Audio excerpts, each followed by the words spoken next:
Hello students, welcome to our next session. So in this series of our one-shot review, we have started with this conic sections where we have covered the topics of circle as well as parabola. So now let's see our next topic in this series of one-shot review, ellipse. Right. So as I mentioned, basically this one-shot series in this entire series, we are going to focus on our JEE mains as well as advanced point of view. So we'll just have a quick review of all the results, important results, and all the formulas, and what are the different type of questions and which areas we can expect questions. So those and all we'll just have a quick review in this particular session of our ellipse. And today's concept, today's topic is nothing but ellipse. So let's start with that. So as we know, ellipse is nothing but a conic section. So before starting into ellipse, we should have a basic definition or idea of our conic section, which I have mentioned here. So I have even given you the same introduction to our topic of parabola. So let's have a quick go through here. So basically, a conic section is nothing but it's a locus of a point whose distance from a fixed point bears a constant ratio to its fixed line. So basically here this is our arbitrary point P and the distance that is to the fixed point. So the fixed point here called to be focus. So focus to the fixed line, that means our directrix. Fixed line is directrix. So the ratio of this fixed point to the fixed line will be always constant, and this ratio is nothing but called to be the eccentricity of a conic section. So here you have to remember 3 points. One is the fixed point is called a focus and the fixed line is called to be the directrix. And the next one, the ratio of this arbitrary point to the fixed point and the ratio of this to the fixed point to the fixed line is nothing but a constant, which is called to be eccentricity of the conic section. Right. So depends upon this based upon this eccentricity value, we can categorize our different conic sections. So if suppose this eccentricity value is lying in between 0 and 1, that denotes basically a ellipse. Right. And the second case where the eccentricity value is equal to 1, it denotes a parabola, which we have already discussed in this concept.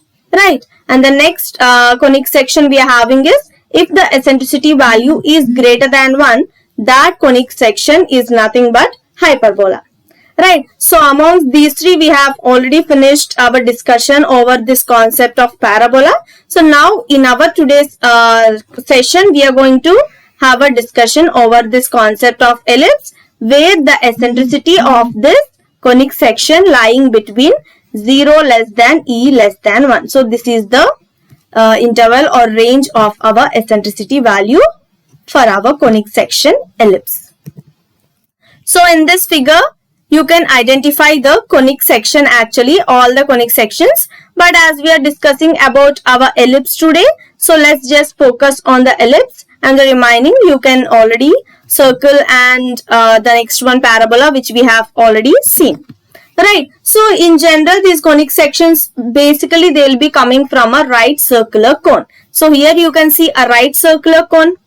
Right. And if we take this plane and cut the right circular cone along this angle, so there you will be having a shape which is a ellipse. So here you can identify the shape, so which is the ellipse. So the thing you have to keep in mind, so this conic sections will be coming from our right circular cone. So this is our conic section ellipse, that is our today's topic.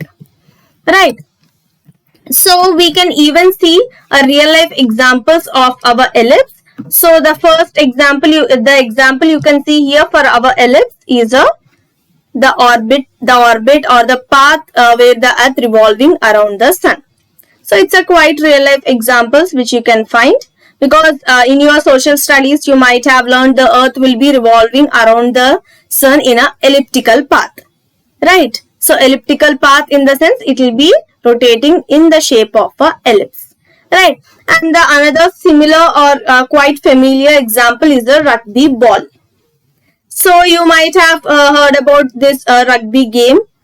In movies also you might have seen that.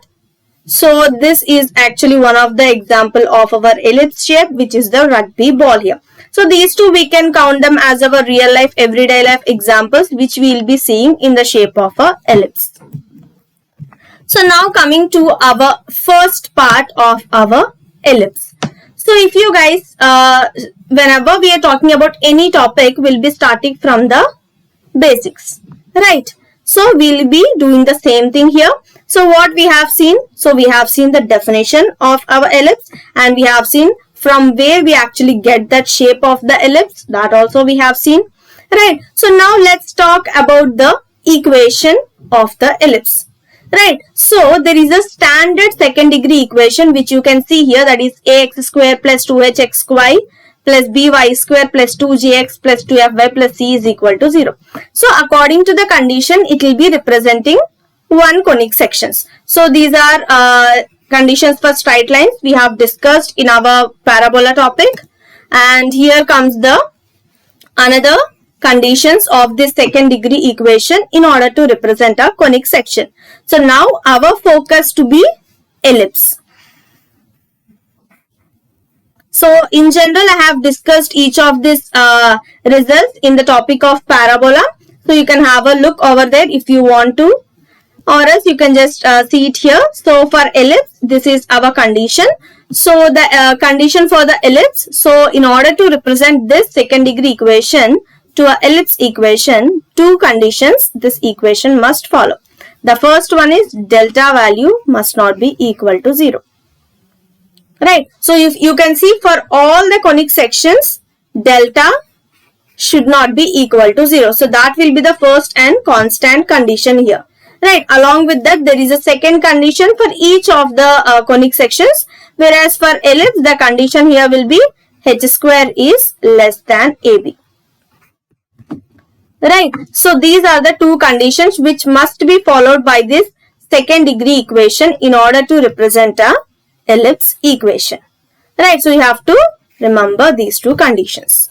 Right. So now as we have seen the conditions for the second degree equations to satisfy in order to represent a ellipse. So now let's get into our first thing of our ellipse, which is the definition.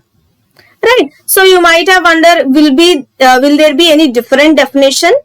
Absolutely not. So it will be the same definition which we have seen for our conic section, the ratio, but for ellipse, the eccentricity ratio will have some condition. So that we'll be having a look here. So let's have a look. So ellipse is the locus of a point in a plane which moves in such a way that the ratio of the distance from a fixed point in the same plane to its distance from a fixed straight line is always constant. So this, up to this, we are familiar with the definition. So the ratio to the point, that is PS, to the fixed line will be constant. Right. So which is, in case of ellipse, which will be this ratio will always be less than unity. So less than 1. Right. So this is the condition for our ellipse, or else we can say this is the definition, in another words, for our ellipse. Right. So there is one more definition for this particular topic of ellipse. So far we have discussed our parabola and circle. So there you didn't find any another definition apart from this conic section. Whereas for ellipse as well as the next topic of hyperbola, we will be having one more definition. So using that second definition itself, we actually use the second definition to derive the equation of this ellipse as well as the hyperbola. So in this one short review, I am not going to do the entire derivation, but if you guys want to have a look over the derivation of the equation of ellipse, you can get back to my full sessions of the topic ellipse. So there you can find the entire definition of the equation. Right. So let's have a look over the second definition here. So the sum of the focal distance of any point on an ellipse is a constant, and it is equal to the length of the major axis of the ellipse. So here comes the second definition. So when you see for ellipse, two things we have to keep in mind, that is, as it's an ellipse, it will be having two focus. So initially for parabola, we used to have one focus. But when it comes to ellipse, we'll be having two focus. Right. So that's the first thing we have to keep in mind. So if S will be one focus and S dash will be the other focus to the ellipse. Right. So the second definition states here that the sum of this focal distance of any point. So you can take any arbitrary point on an ellipse. So that will be constant. That means SP plus S dash P will always be constant, and that will be equal to the major axis, length of the major axis, which is equal to 2a. So this is our second definition, and using this particular definition itself, we will be deriving the equation of the standard ellipse. Right. So now first thing when we talk about ellipse, so you guys, okay, let me keep it in this way. When we have discussed this concept of parabola, we have different standard parabolas. So one is right side parabola, left side parabola, upward parabola, and downward parabola. So we have seen all these standard cases. So likewise, even for ellipse also we are having different cases, we can say. Right. So in order to understand those cases, first we should aware of this major and minor axis. So let's have a look over that. The line segment through the foci of the ellipse with its endpoints on the ellipse is called its major axis. Right. So when the line segment, which if it passes through the focus, right. So through the focus of the ellipse with its endpoints, right. Endpoints on the ellipse is called the major axis. So the line segment passes through the center and perpendicular to the major axis with its endpoints on the ellipse is called the minor axis. So the first thing, the line segment which passes through the foci and having the endpoints on the ellipse, that will be the major axis. And the second one, the line segment which passes through the center and perpendicular to the major axis. So once you can identify the major axis, the line segment which is perpendicular to the major axis as well as passing through the center of the major axis, so that will be the minor axis. Right. So these two we should have a quick idea regarding the major and minor axis. So now as we have a quick idea over our major and minor axis, now we can get into our standard ellipse equations. So the first here we are having is the horizontal ellipse. Right. So if the coefficient, so here you can see this is the equation of the horizontal ellipse. So the standard equation which is given here, x square by a square plus y square by b square is equal to 1. So this is the standard horizontal ellipse equation. Right. So if the coefficient of x square has the larger denominator, then its major axis lies along the x-axis. Then it is said to be horizontal ellipse. So in other words, we can say if a value is greater than b, right. So simply if a value is greater than b, then we can say the major axis always lies along the x-axis. Right. So that's how I'll be having the horizontal ellipse. Right. So the condition for this horizontal ellipse is nothing but the value of a must be greater than b. Right. So here in this figure, in this ellipse figure, you can have a look. So this is the center of the ellipse. Right. So as I mentioned, for the ellipse, we'll be having two foci. So one is here S foci and the other is here S dash, which is the another foci, another focus. Right. So here you can see, for suppose in this case, as we have assumed, a value is greater than b, which means according to the definition, the horizontal axis, the major axis lies along the x-axis. So this will be the major axis. So from here to here, it will be the major axis, and the minor axis will be perpendicular to it and passing through the center, which means this will be the minor axis. Right. So this is the center, S and S dash will be the foci, and this A dash will be the major axis and B dash will be the minor axis here. And you can see as we are having two foci, similarly we will be having two directrix here. So here this will be a directrix Z and this will be another directrix Z dash here for the horizontal ellipse. Right. So for each of the thing, the coordinates also given here. So you can have a quick look here for this horizontal ellipse. So let's see. So the first here we can have the coordinates also. So the coordinates of our focus S and S dash you can see. So S having the focus coordinates AE comma 0, and another side S dash will be having coordinates minus AE comma 0. Similarly, our B and B dash are the endpoints of minor axis having the coordinates 0 comma B and 0 comma minus B respectively. Similarly, our two ends of the major axis here A and A dash having the coordinates A comma 0 and minus A comma 0 respectively. So far we have seen all the coordinates here which we have seen. So center, obviously here it's the origin.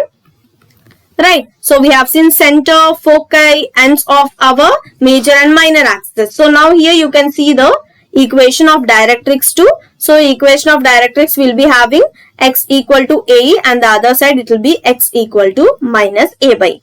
So these are all the standard terms and the standard things related to the horizontal ellipse. And here we are having few results. So let's have a look over that. So length of the lattice rectum. So you guys already familiar with the lattice rectum. So there is nothing new here, but we should be aware of the length here. So the length of the lattice rectum in the ellipse is given by 2b square by A.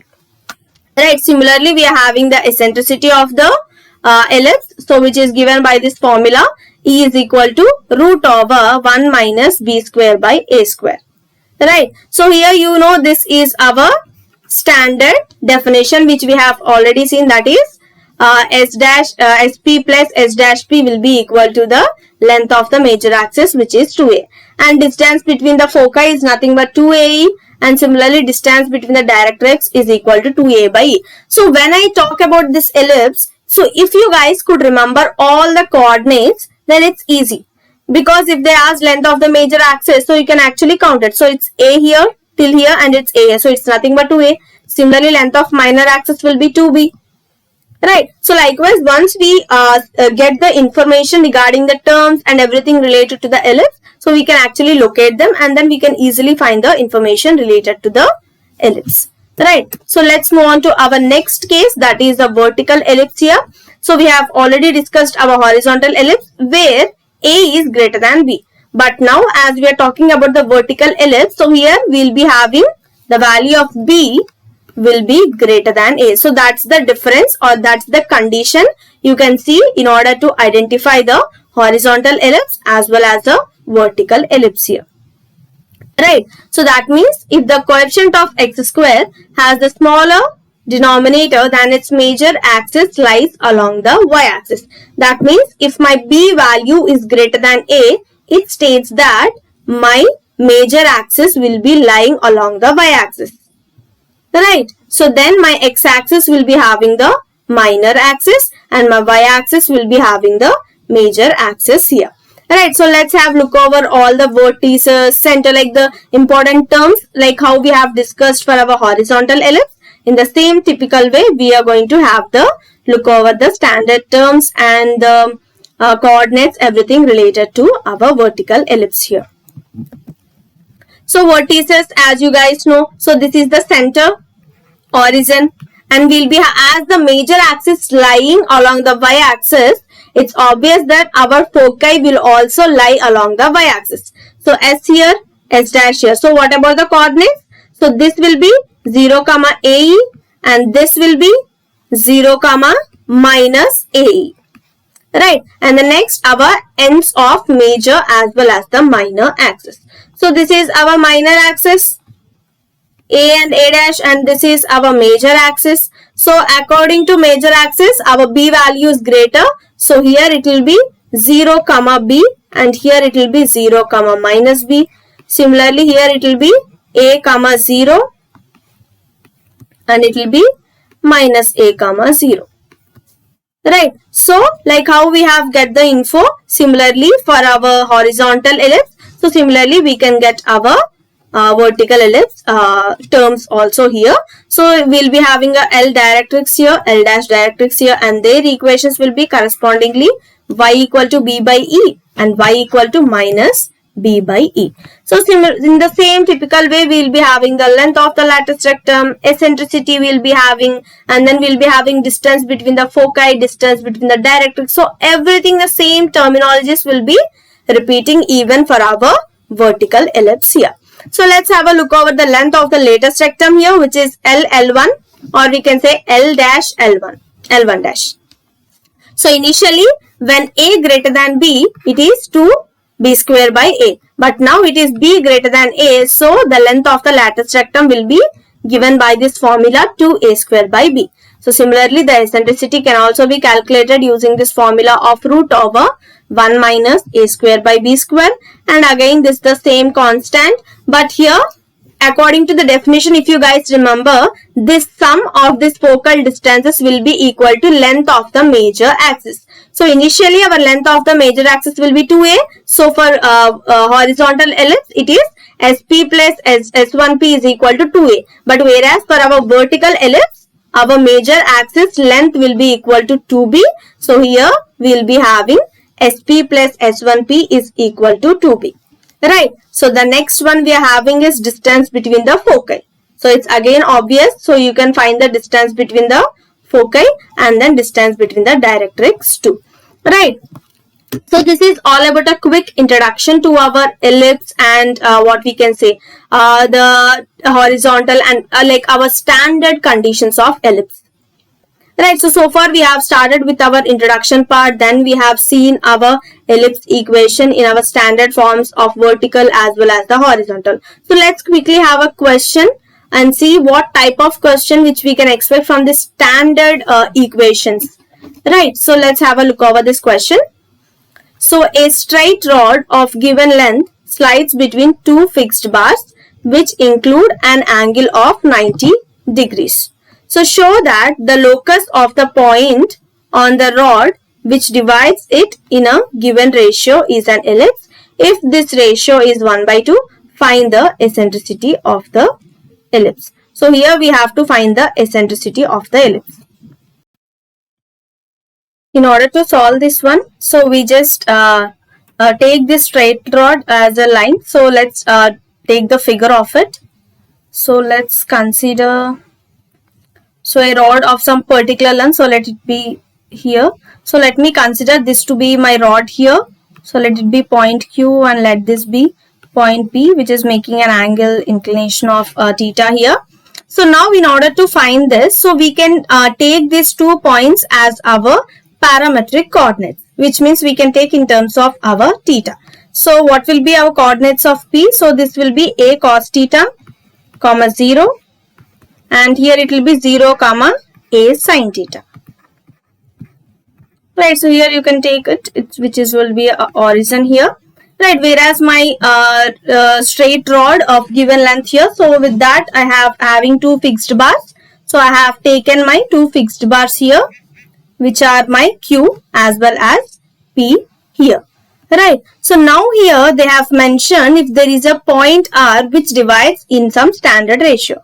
So if I am having a point R here having coordinates h comma k which divides these 2 points in the ratio of lambda is to 1.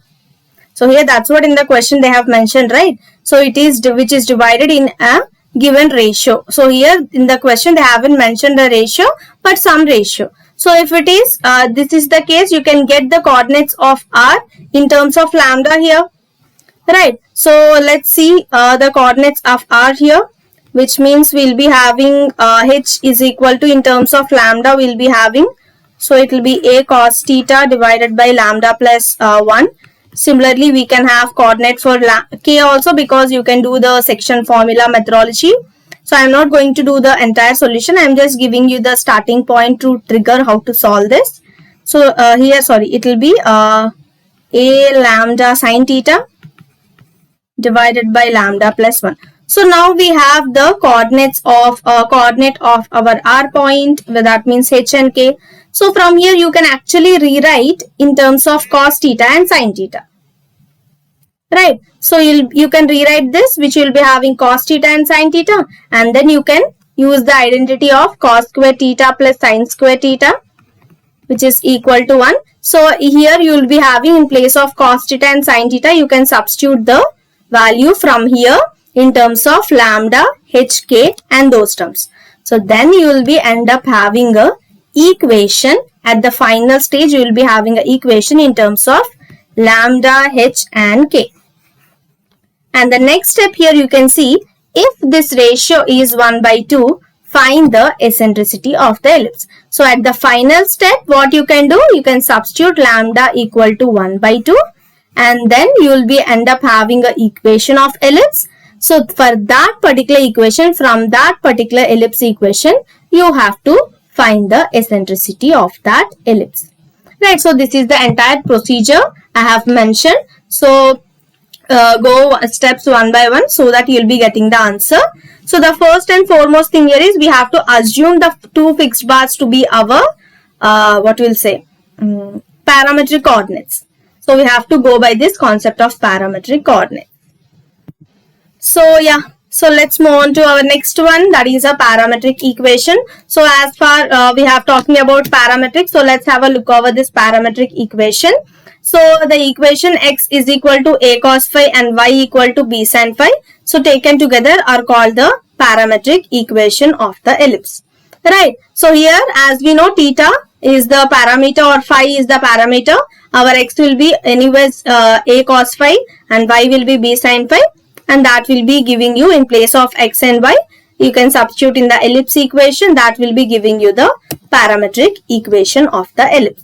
Right. So apart from our standard equation of ellipse and then parametric form of ellipse, we are having few more special forms of equations for the ellipse. So let's have look over these special forms of ellipse.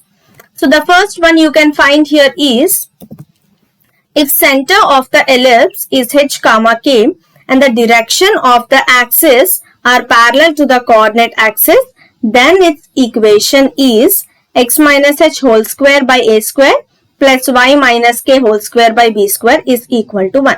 So initially, if you remember, in our standard form of ellipse, we are having our center with coordinates 0, 0, which is nothing but an origin. Right. So if you can substitute origin, it will anyways be x square.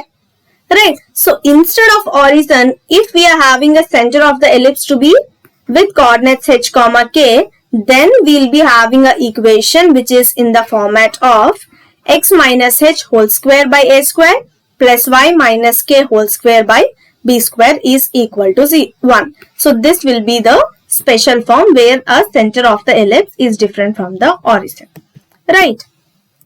So far we have discussed about our important terms as well as different forms of equation which are related to ellipse. So let's have a question from that perspective and see how can we get a question from that part of ellipse. So find the equation of the ellipse having its center at the point 2, minus 3.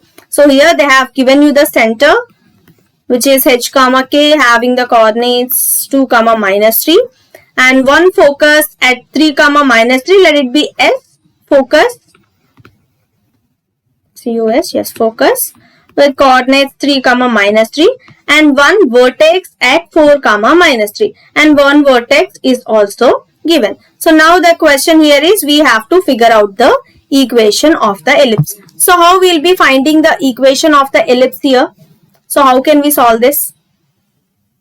So if you remember, if you guys, we are having our standard format of our focus and as well as our center as well as our vertex. So we have to go and follow that methodology. Right. So here, so my center is having coordinates 2,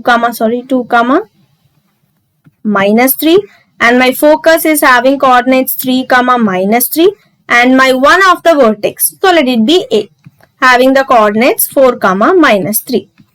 Right. So if you guys remember, in our figure, our CA is nothing but center to the one vertex. So let me draw you the figure. So if this is my ellipse, so this is my center and this is my one vertex. So this distance is nothing but A. That means here C and A, the distance between the center to the one vertex of the ellipse will be equal to A. That means here CA is equal to A. So you can find the distance between these two, which will give you the value of A.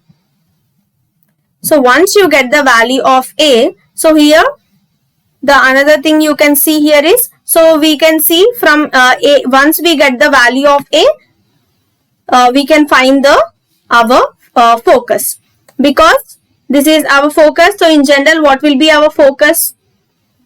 So that will be in terms of 0, it will be 0 comma a, something like that. But here we are having 3 comma minus 3, which means it is related to our center.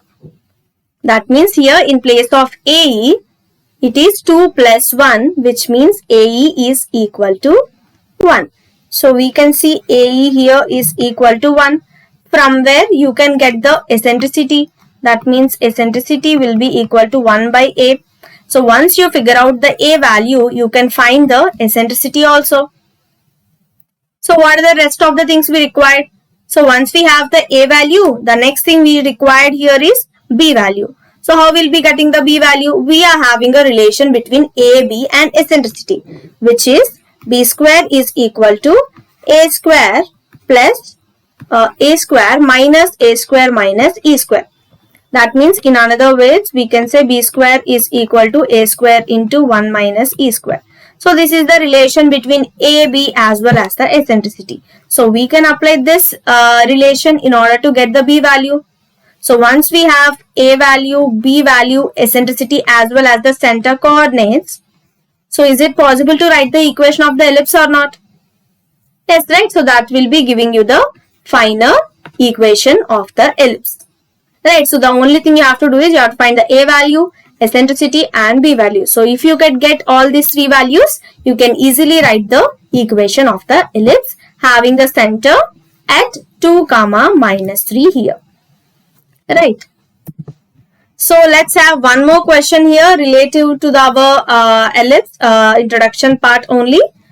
So a man running a race course notes that sum of the distances from the 2 flag posts from him is always 10 meters. Okay. And the distance between the flag post is 8 meters. Find the equation of the path traced by the man. So here the first one is distance from the 2 flag posts from him is always 10 meters. So this will be giving you one condition. And the other condition is the distance between the flag post is 8 meters. So according to when it says it's a constant, how will we start doing it? So here the sum of the distances, that means let me take ellipse, because the sum of the distances is always constant is the concept from our ellipse only. So with that point you have to trigger that it is related to ellipse concept. Right. As I mentioned, it's a second definition for our ellipse. So when the sum of the distances from the 2 flag posts from him is always constant. So you got here 2 flag posts are nothing but our focal.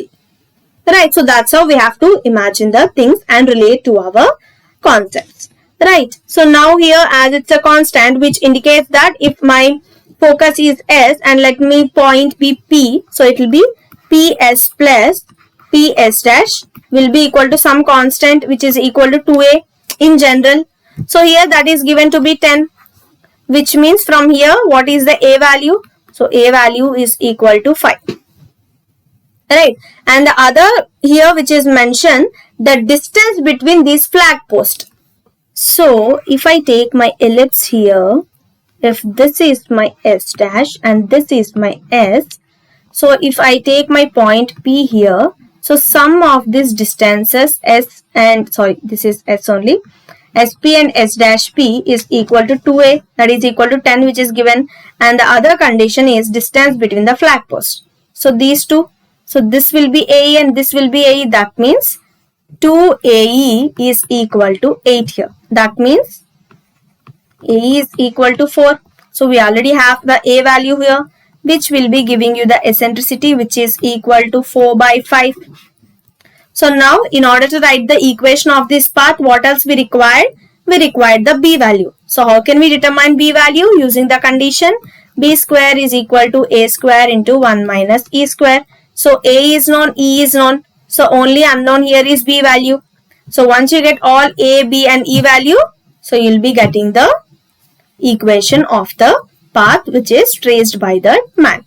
Right. So the first point which should trigger while reading this question is the sum of the distances from the flag post from him is always 10 meters, which means it's always a constant distance. So there it has to be trigger you that it is something related to the ellipse concept. Right. So the next one here is auxiliary circle. Right. So when it comes to the ellipse, we'll be having a different concept, that is a auxiliary circle. So if you see our circle, parabola, we never come across this concept of auxiliary circle. So that's what, it's a new concept which is related to our ellipse topic here. Right. So the ellipse x square by a square plus y square by b square is equal to 1 becomes x square plus y square is equal to a square. So when that happens? When my a value is equal to b value. Right. That means if in the equation of ellipse, if my a value is equal to b, which gives me the equation of x square plus y square is equal to a square. So this is called to be the auxiliary circle of the ellipse, because this is nothing but the equation of the circle only. So when this happened, when my b and a value of a ellipse are same. Right. So that means this is actually called to be the auxiliary circle of the ellipse. Right. So that is the circle which is actually described on the major axis of an ellipse. So let me show you. If for suppose I am having my ellipse here. So this is my major axis. So I will be having a circle, that is the auxiliary circle, having the major axis to be my diameter. So I will be having something like this. So I will have a circle here having my major axis as the diameter of the circle, and that circle is called to be the auxiliary circle of the ellipse. So this auxiliary circle is a new concept which we have learned in our ellipse only. It doesn't come across in our circles as well as the parabola concept. So let's have a look over this. So as we are discussing about the auxiliary circle, there are few more points which are related to the auxiliary circle. So let's have a look over that. So let P be any point on the ellipse. So let's take a P point, any point on the ellipse. So draw PM perpendicular from P on the major axis of the ellipse and produce MP to the auxiliary circle in Q. So here you can see we have taken P any point. So this is my P point. Right. If I draw perpendicular from P to the major axis, so this is my P to major axis, which is MP. Right. So this can actually produce to my auxiliary circle at a point Q. Right. So from this point, if I have joined to my center of the auxiliary circle, it's same with the center of the ellipse as well as the center of the auxiliary circle. Then the line which is making here, the line CQ which is making an angle phi, and that angle here is called to be the eccentric angle of a point P. Right. So now you got an idea. So whenever we are having this angle of phi which is making with respect to my ellipse as well as the auxiliary circle, and that angle is called to be eccentric angle of a point. Right. So here you have taken a point on the ellipse and we have drawn a perpendicular and we have produced the line 2 so that it touch at my auxiliary circle at point Q. So if I join this point Q, if I draw a line from this point to my center, so the inclination here is phi, and that inclination phi is called to be my eccentric angle of a point here. Right. So this is about our basic introduction part and things related to the ellipse first. So we have seen the definition and the terms related to that and the standard equations of ellipse as well as the different special cases or special forms of ellipse. And in that equations only we are having a new case or new form which is the auxiliary circle, because in that ellipse equation itself the auxiliary circle case will be arising when the values of A and B are equal. Right. So we have dealt with the most concept introduction to our ellipse. So now let's see our next concept, which is position of a point with respect to an ellipse. So this is very common concept because we have come across this position of point in circles as well as the parabola too. Right. So let's have a quick look over this concept of position of a point with respect to an ellipse. So I hope you guys are familiar with it so far, because we have already discussed this in our two more concepts. So in order to see this, so first what we have to do, so if there is a point here x1 comma y1, so here we have to check whether it lies inside the ellipse, outside the ellipse or on the ellipse. So in order to check that, we have to substitute this point on the equation. That means x1 square by a square plus y1 square by b square minus 1. We have to check the value of this, whether if this is greater than 0, then the point lies outside. If it is less than 0, it will lie inside. If it is equal to 0, then it will be lying on the ellipse.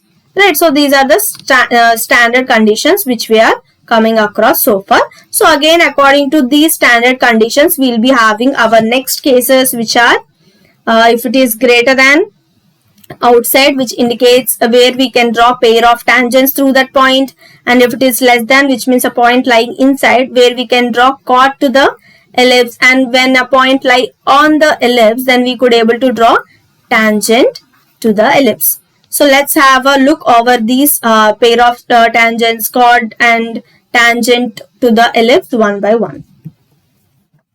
So first we'll be starting with this equation of chord. So when can we actually draw this equation? Like when can we actually draw chord to a ellipse? When the position of a point is lying inside the ellipse. So we can draw a chord passing through the point which is lying inside the ellipse. Right. So let us consider a point P having the coordinates. So parametric format here. So a cos theta comma b sin theta and a cos phi comma b sin phi. So these are my 2 points having the coordinates, and I have to write the equation of the chord joining these 2 points for the ellipse of the ellipse. X square by a square plus y square by b square is equal to 1. So here you can see, as you have 2 points, so how can you write? So if you remember, it's a basic 2-point form of equation. So you can simply write by 2-point form equation.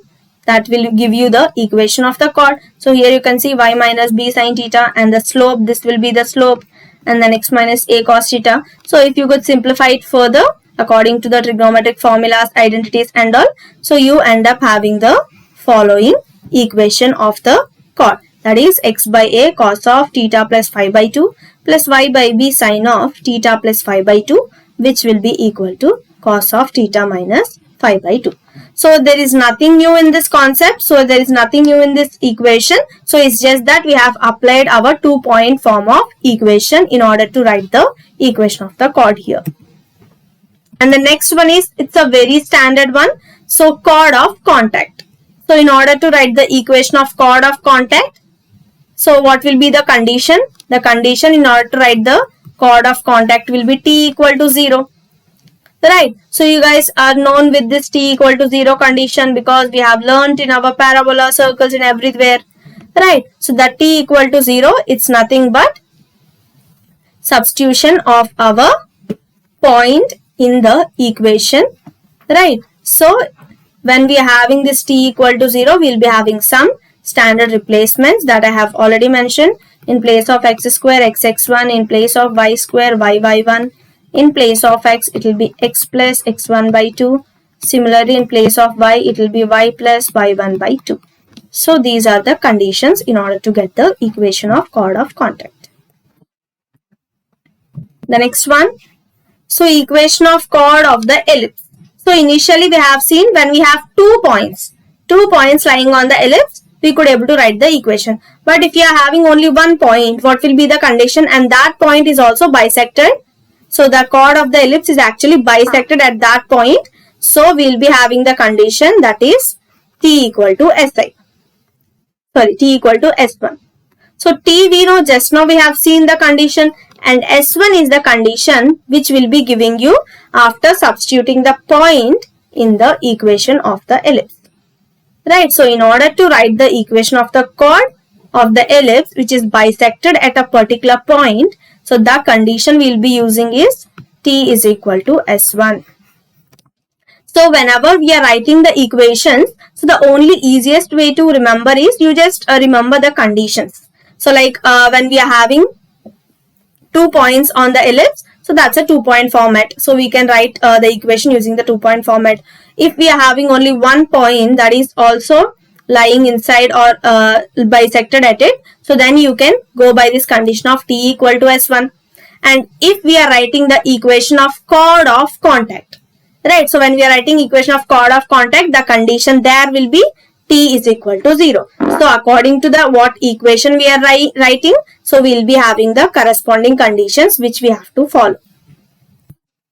So now as we have seen with our chord and the equations related to chord, so the next one is when the position of point lies on the ellipse. So the chord will be the case when the position of the point lying inside. So now the next case will be when the position of the point lying on the ellipse, right? So as we are having a point lying on the ellipse, we could able to draw a tangent, right? So if we are having a tangent, so there are different forms of equation we can get when like we can write for a tangent. So it can be the first and foremost form which we can get is a point form. Then you can see a slope form of tangent equation as well as a parametric form of tangent equation. So likewise we'll be having different forms of equations, right? So let's see the first form of equation here, which is the point form of equation. So the equation of the tangent to the ellipse x square by a square plus y square by b square is equal to 1 at the point x1 comma y1. So it's a point format. So whenever it's a point form, the condition in order to write the equation of tangent is nothing but t is equal to 0. That means the equation of tangent will be in place of x square x1, so x1 by a square, in place of y square y1, so y1 by b square, which is equal to 1. So this will be my equation of the tangent in the point form, right? So similarly we will be having our equation in a parametric form, right? So in parametric form the only difference is, so initially the point given is for our point form it is x1 comma y1, but now this x1 comma y1 will be turning out to be a cos theta comma b sin theta. So if your point is x1 comma y1, what will be the equation of tangent? That is in our point form x1 by a square plus y1 by b square is equal to 1. Whereas in this parametric format, in place of x1 I am having a cos theta. That means x, in place of x1 I have to substitute this a cos theta by a square, plus in place of y1 I have to substitute this b sin theta, which means y b sin theta divided by b square equal to 1. So here you can see 1a will get cancelled, which will be giving you x by a cos theta plus y by b sin theta is equal to 1. So that is nothing but the equation of the tangent to the ellipse in the parametric format, right? So there is not much difference. The only thing is the point will be in a parametric format. So let's move on to the next form of equation of tangent here, which is a quite familiar one, which is the slope form, right? So here we will be having some condition of tangency for our slope form. So that means if there is a line y equal to mx plus c, so this line equation will be representing the equation of tangent when c square will be, here you can see in place of c we will be having plus or minus. So c square will be equal to a square m square plus b square. That will be giving you plus or minus c will be equal to a square m square plus b square, right? Which means this c square is equal to a square plus m square plus b square is nothing but the condition of tangency for this slope form of equation.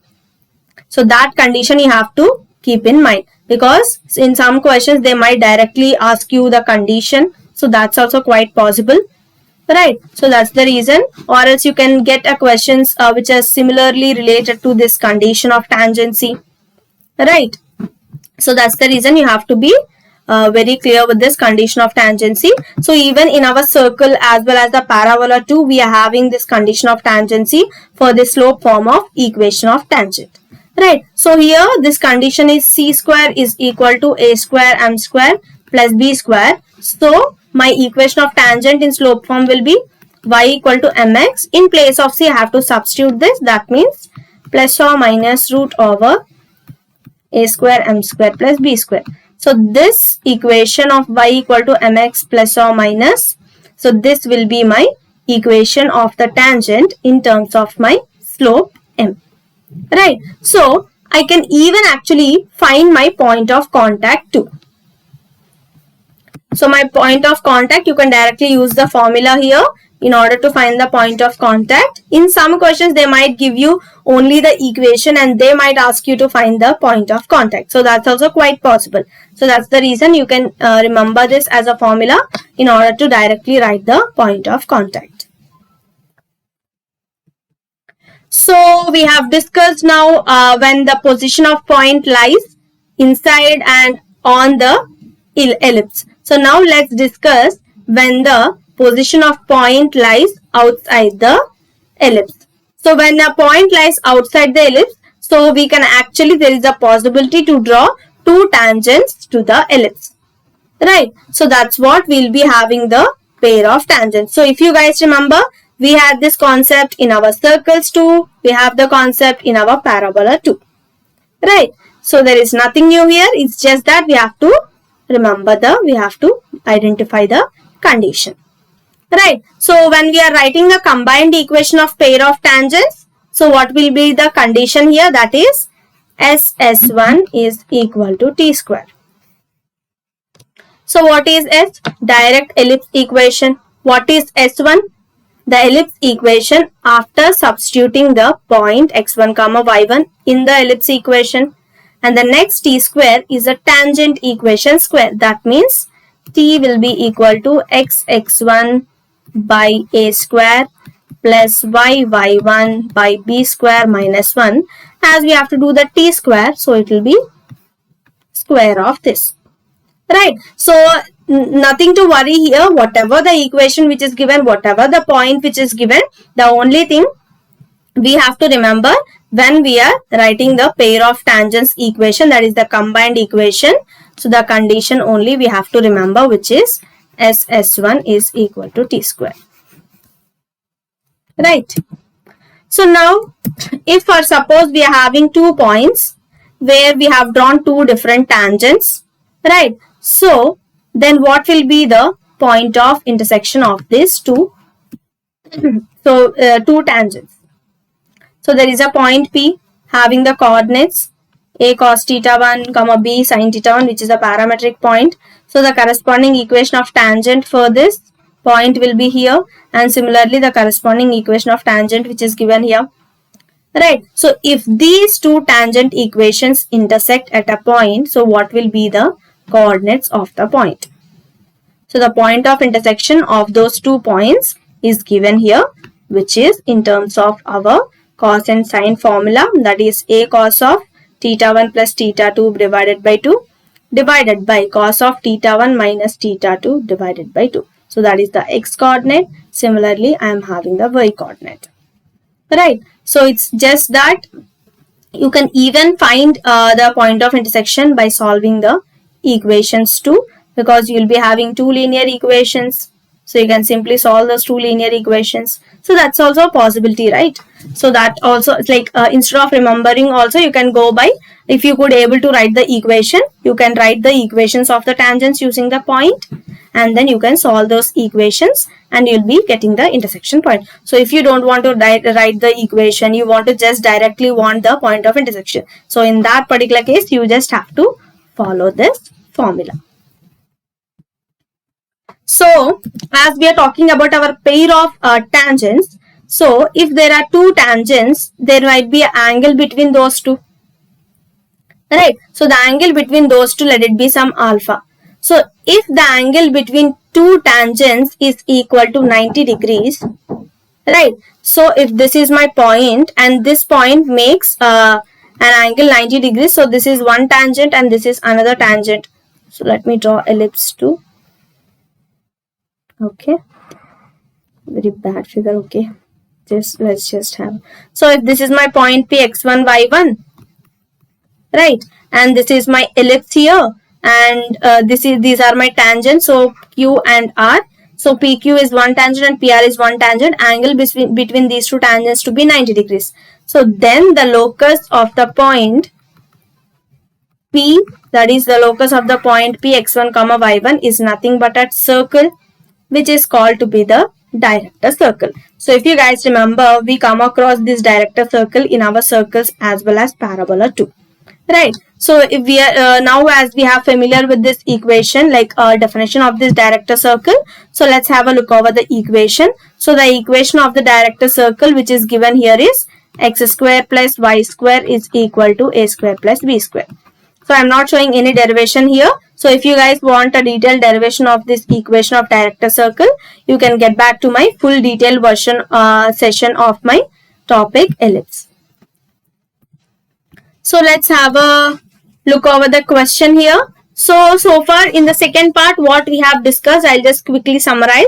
So we have talked about this position of point, and then we have considered each of the case of this position of point, and we have we have had a look over the topics related to that, like when point lies inside, it's related to the chord which we have discussed. If we have point lying on the ellipse, then there is a possibility of drawing tangent. So we have discussed the concept of tangent there. And then when the point lies outside the ellipse, then there is a possibility of drawing the pair of tangents. So we have discussed the concept related to the pair of tangents too.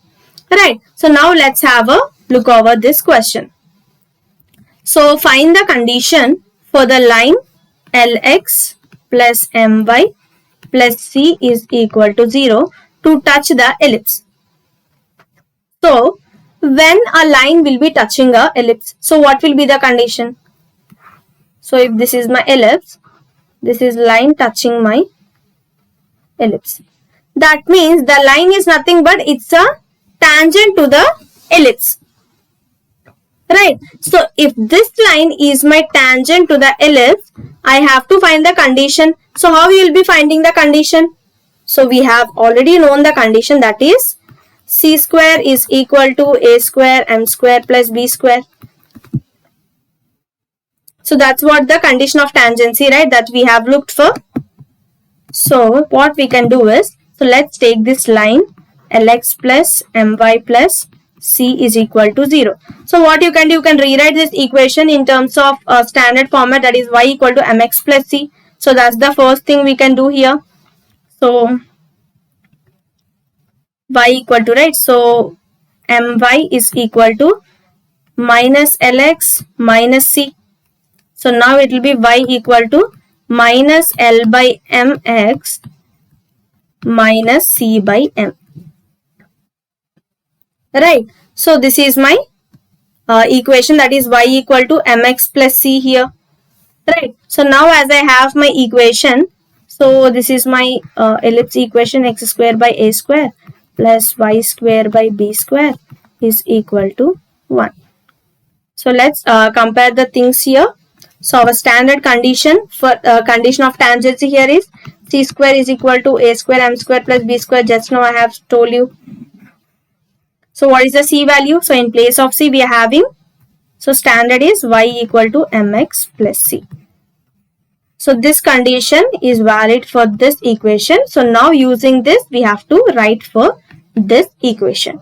So c, in place of c we are having minus c by m. So minus c by m whole square is equal to, a will be a only, so a square, and in place of m we are having minus l by m whole square, so plus b square.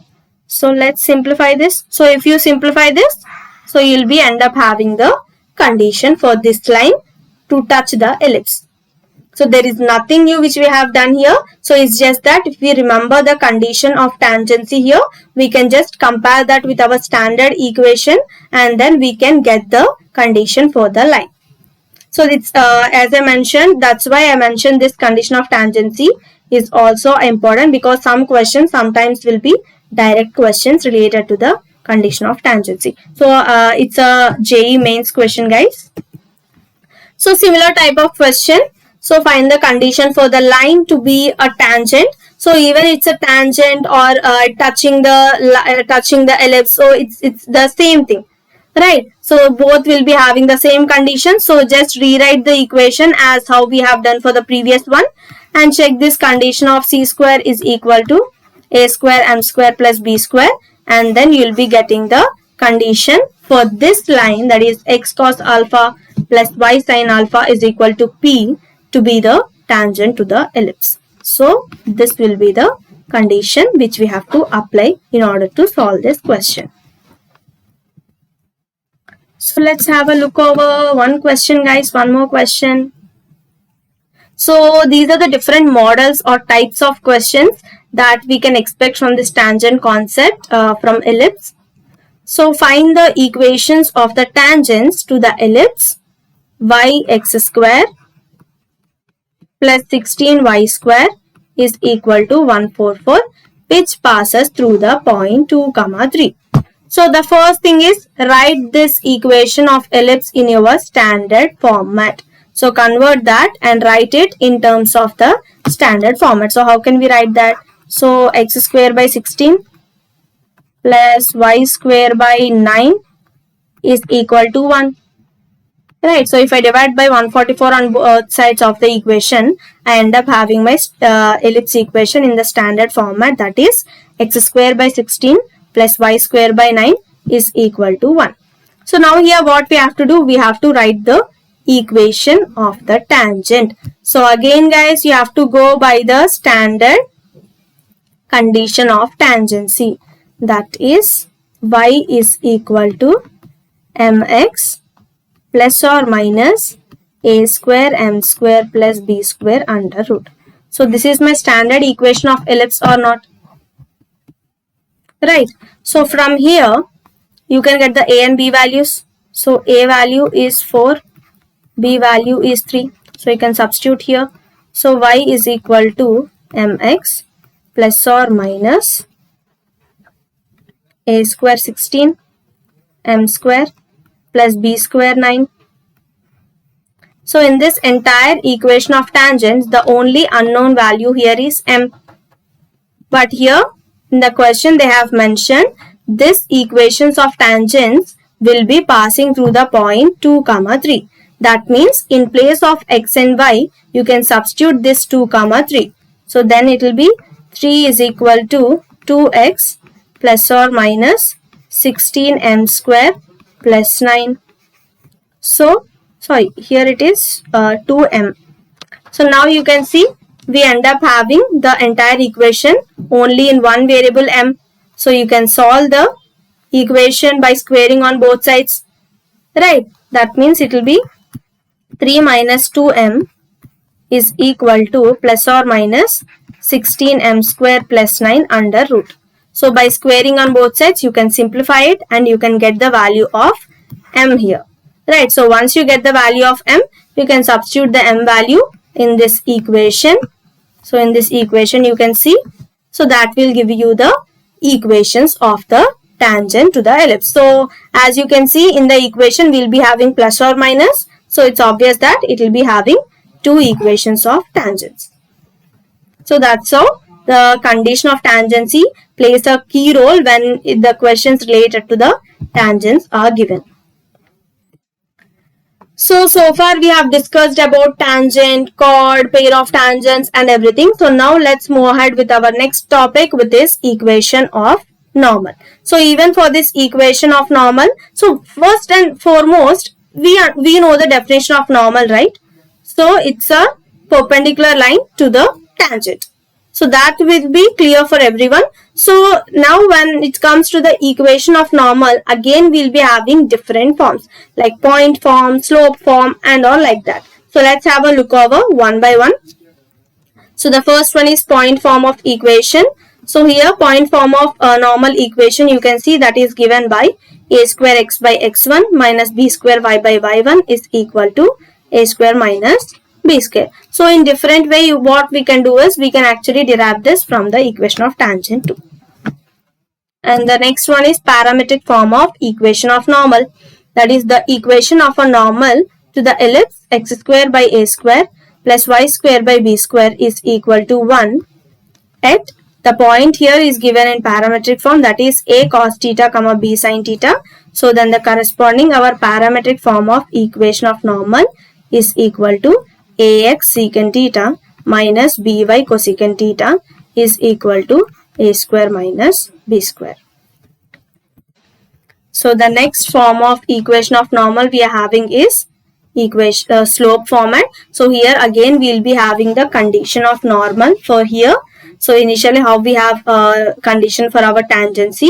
So here the condition will be c square is equal to m square a square minus b square whole square divided by root over a square plus b square m square. So this will be the condition which will be giving you. So in place of c value you will be having plus or minus.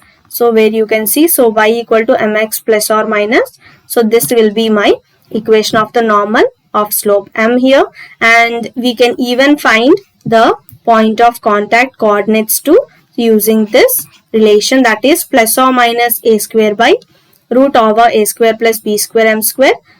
This is the x coordinate. Similarly plus or minus b square m by root over a square plus b square m square. So this is my slope form of equation of normal. So you can see, so this is the condition. So just now we have discussed. So in order to represent this y equal to mx plus c, so we'll be having the condition of normal for this c square. Just now we have seen that. So again, how we have seen the point of intersection of two tangents. So similar way we can have the point of intersection of two normals. So the easiest way I could suggest is, so when you have the point, so instead of remembering this typical format, like this typical formula, huge formula, what you can do is, so you'll be anyways familiar with writing the equations of normal. So using the points, you can find the equations of the normals, and when you have two equations, you know how to find the intersection of the two lines, right? So using that, you can actually solve those two linear equations of normals, and you can get the point of intersection of the two normals. So that's the easiest way, or one of the way you can solve using you can solve and get the point of intersection.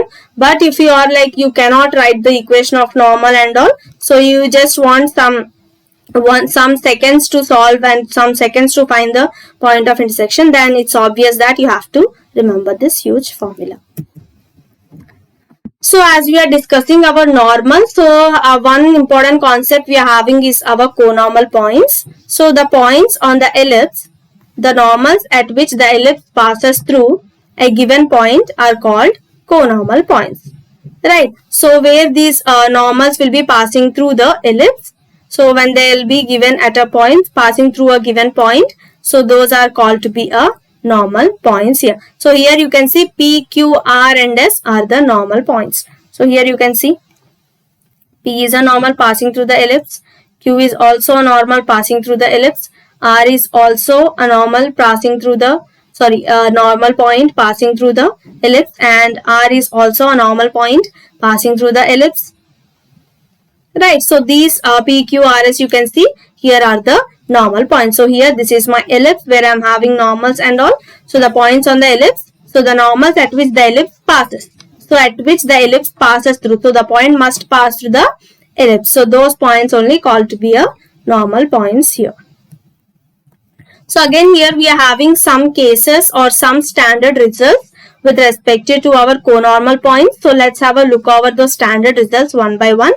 So the sum of the eccentric angles of the conormal points on the ellipse is an odd multiple of 5. So we know eccentric angles which we have seen. So the sum of these eccentric angles of the conormal points. So we can have different number of normal points. So if you can see the eccentric angles of those conormal points, so those sum of eccentric angles will be always an odd multiple of pi. Right, so that will be my standard first result. And the next, if theta 1, theta 2, theta 3 and theta 4 are eccentric angles of 4 points on the ellipse. That means 4 different points having different eccentric angles here. So the normals at which are concurrent, then so that means these 4 are our conormal points where they will be having the eccentric angles theta 1, theta 2, theta 3 and theta 4. Then it says that the sigma of cos of theta 1 plus theta will be equal to 0. Similarly, sigma of sine of theta 1 plus theta 2 will also be equal to 0. So when it comes to sigma, it will be cos of theta 1 plus theta 2 plus cos of theta 2 plus theta 3 plus cos of theta 3 plus theta 4. So likewise, it will be going when it gives you a sigma. Right. So the next standard result related to the conormal points here is again theta 1 and theta 2 and theta 3 are the eccentric angles of 3 points on the ellipse. So such that this sine of theta 1 plus theta 2 plus sine of theta 2 plus theta 3. So this sigma will be equal to 0. Then the normals at these points are concurrent. So it's actually the reverse thing. So this sigma, if it is equal to 0, so here it is for 2 points. So here it is for 3. Right, so but you have to see that the normals at this point will be concurrent when it satisfies this condition. Right. So if for suppose we are having the normals at 4 different points. So in the figure, previous figure, you can see here P, Q, R, S are my 4 different conormal points. Right. So if for suppose I am having if the normal at 4 points, so P, Q, R, S on the ellipse are concurrent. So if they are concurrent, then they will be satisfying this condition which is given. That means the sum of x1 plus x2 plus x3 plus x4 multiply by 1 by x1 plus 1 by x2. So this multiplication, this product of these two terms will be equal to 4 if these 4 points lying on the ellipse are concurrent. Right. So this is if you can see this conormal points is a new topic when we compare it to our circle as well as the parabola, because there we haven't had this concept. But yeah, I hope you have understood the standard results and what are the important results you have to remember when it comes to the conormal points. So now let's get into the pole and polar. So I hope this pole and polar is not at all a new concept. So pole is basically a point and polar is basically a line. Right. So the pole, so we know it's a point. So the coordinates of the pole point here are given. So you can have a look over this. And similarly, polar is a equation of a line. Right. So you can even see the polar equation. So I mentioned in circles chapter itself, circle topic itself, this equation of polar will be having the condition that is t equal to 0. Right. So if my point x1 comma y1 is a pole, then my equation of polar will be having the condition that is t is equal to 0. So this is my condition in order to write the equation of the polar of a point x1 comma y1. So this conjugate points and conjugate lines are related to our pole and polar concept. So conjugate points will talk about the polar and conjugate lines will be talking about the pole. So I hope you guys remember this concept of discussing conjugate points and lines, because we have discussed this in our circle and parabola too. Alright. So what this conjugate points exactly talks about. So 2 points are said to be conjugate with respect to an ellipse if each lies on the polar of the other. So if we are having 2 points P and Q, so the polar of P must lie on Q. Similarly, polar of Q must lie on P. So then these 2 points are called to be conjugate points. So similarly, if we are having 2 lines L1 and L2, so the pole of this line 1 passes through L2. So the pole of this line 2 must pass through this L1. So then we can say these 2 lines L1 and L2 are called to be the conjugate lines. So when we talk about conjugate points, it will be with respect to the polar. Similarly, when we talk about conjugate lines, so this will be with respect to the pole. So this is the difference here.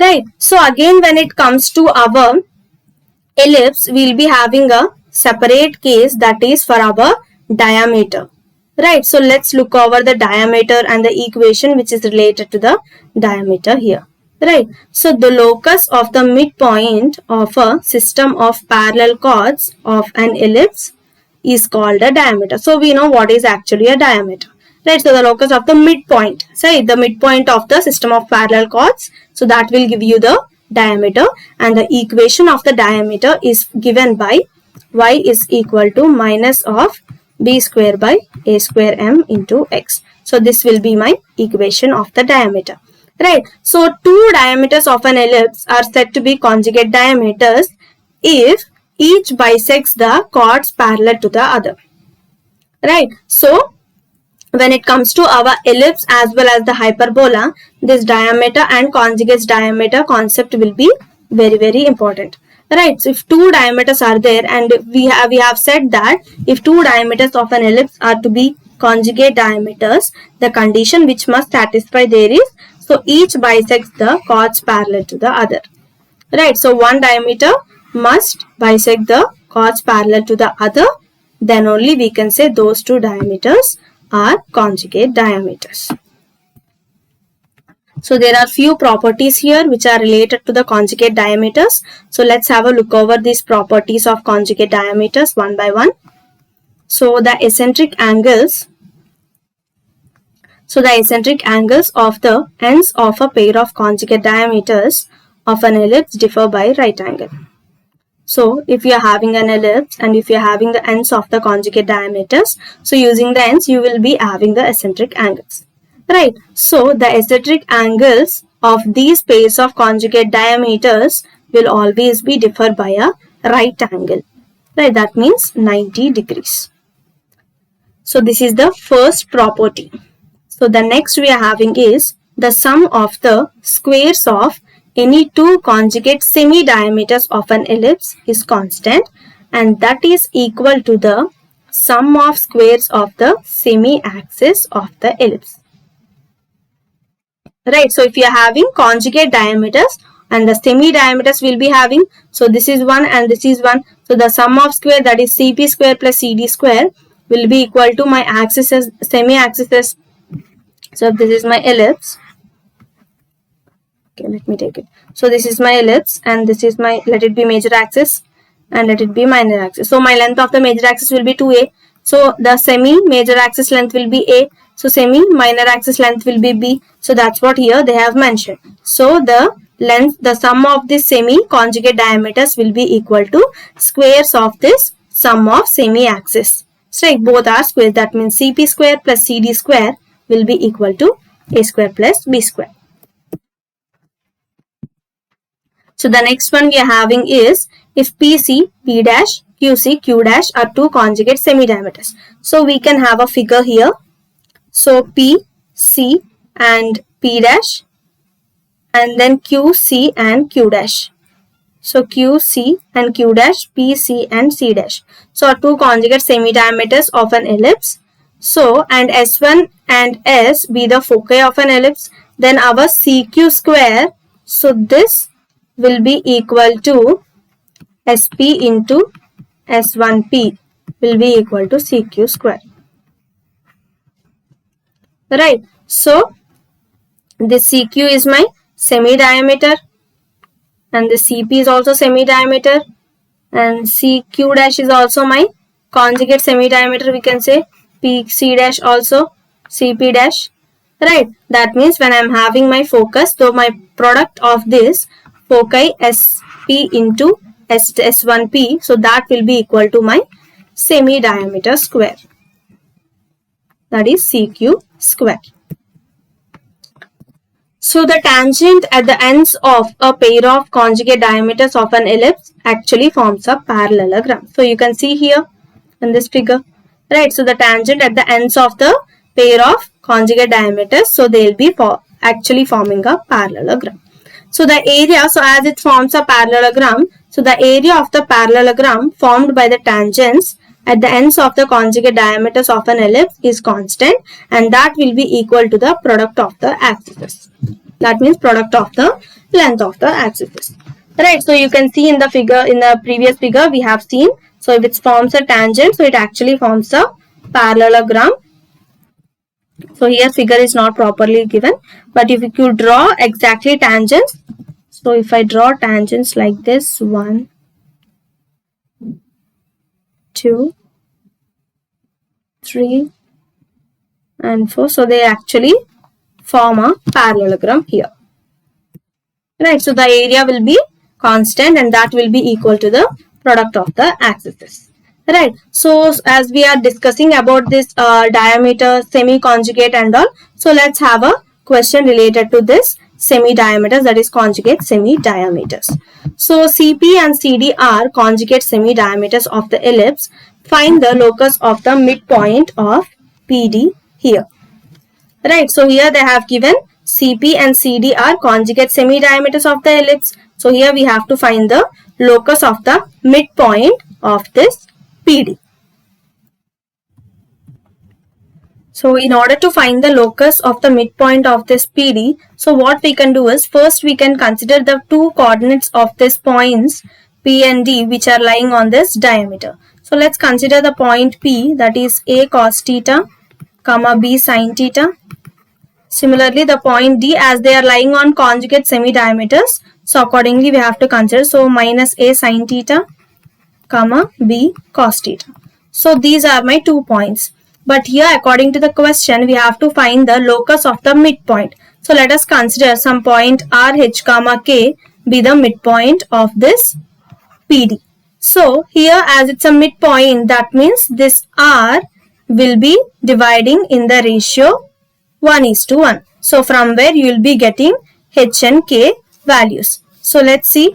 So it will be 2H is equal to some, in terms of theta you will be having the equation here. So A cos theta minus sin theta. So A sin theta. So similarly you will be having for K2. So as here we have to find the locus. So what is the parameter we should eliminate here? That is theta. So as you are having the equations here for H and K, so try and eliminate the parameter theta and that will give you the final locus of the midpoint of this PD. Right. So we are having one more condition here, that is condition of conjugacy of two diameters. So that is nothing but when you are having two diameters, so with slopes M1 and M2, so the condition of this conjugacy of those two diameters is given to be the product of their slope, that is M1 into M2 will be equal to minus B square by A square. So minus B square by A square will be equal to M1, M2. So M1 and M2 are the slopes of the diameters. Right. So let's have the question related to that one. And see. So if y is equal to x and 3y plus 2x is equal to 0 are the equations of a pair of conjugate diameters of an ellipse, find then the eccentricity of the ellipse. So first they have given the equations of diameters, that is pair of conjugate diameters. So as they are conjugate diameters, here we can apply our conjugacy condition, which will be giving you that M1 into M2 is equal to minus B square by A square. So this is our condition. So if you see, we have to find the eccentricity. That means B square is equal to A square into 1 minus E square. So we can apply this formula. Right. So if here, from here you can see, from this condition of conjugacy, you can have a relation between A and B. So that we can substitute here in order to get the eccentricity. So let's see M1 value. So the slope here M1 will be equal to 1. Similarly M2 here will be equal to, so it is 2x minus 2x plus 3, right? So it will be minus 2 by 3. Right. And then so according to condition it will be product, that means minus 2 by 3 will be equal to minus B square by A square, which implies 2 by 3 will be equal to B square by A square. So let's simply do the cross multiplication. That means 2A square will be equal to 3B square. That means A square will be equal to 3 by 2 B square. So in place of A square here, we can actually substitute 3 by 2 B square. So B square here will be equal to In place of a square, just now we got the condition 3 by 2 b square into 1 minus e square. So this b square and b square will get cancelled. So here it will be 2 by 3 is equal to 1 minus e square. So e square is equal to 1 minus 2 by 3. Right, so that will be 3 minus 2, that is 1 by 3.